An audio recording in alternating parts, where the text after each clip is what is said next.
So here we have the Vauxhall Zafira SRI nav on a 67 plate. I'm going to start off by showing you around the outside of the car, and then we'll hop in and run through some controls on the inside.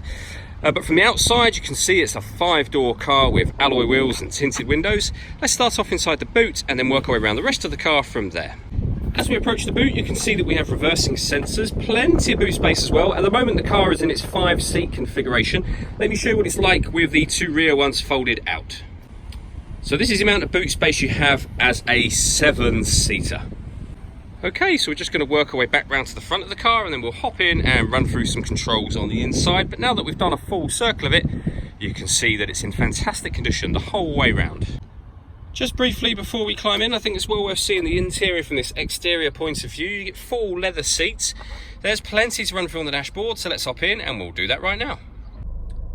Okay, so now that we're inside the car, we're going to start with the dials. On the left-hand side, we have the rev counter, and on the right-hand side, the speedometer.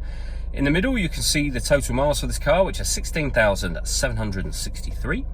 You can change the information displayed above that using controls on the indicator stalk for various different bits of trip computer information, including that digital readout for the speedometer that you see being displayed now.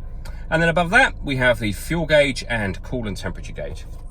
If we back out to the steering wheel, on the left-hand side we have cruise control and speed limiter, and on the right-hand side stereo and phone controls.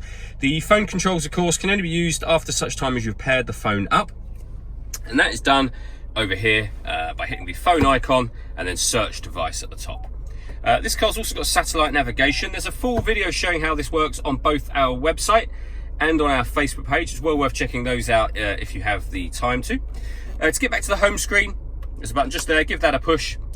When it comes to music in this car, we got AM, FM and DAB radio, as well as USB input. We can also stream music wirelessly via Bluetooth audio as well. And there are certain Vauxhall friendly apps that can appear up on this screen if you connect up your smartphone via the USB.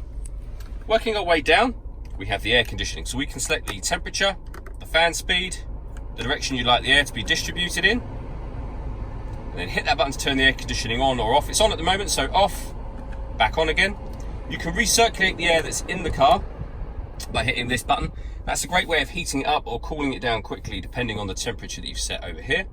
And for those cold winter days, we have heated driver and passenger seats, both with 3 different heat settings each. Under that we have this sort of storage space, and this opens down into it to reveal the 12-volt charging socket and USB input. We then have a 6-speed manual gearbox. This turns off the parking sensors, and this one will turn off the traction control for the car. All that leaves me to say is thank you for taking the time to watch this video. If you'd like to come and see the car in person and have a test drive, please feel free to call any of our MJA sites. We'd love to hear from you soon.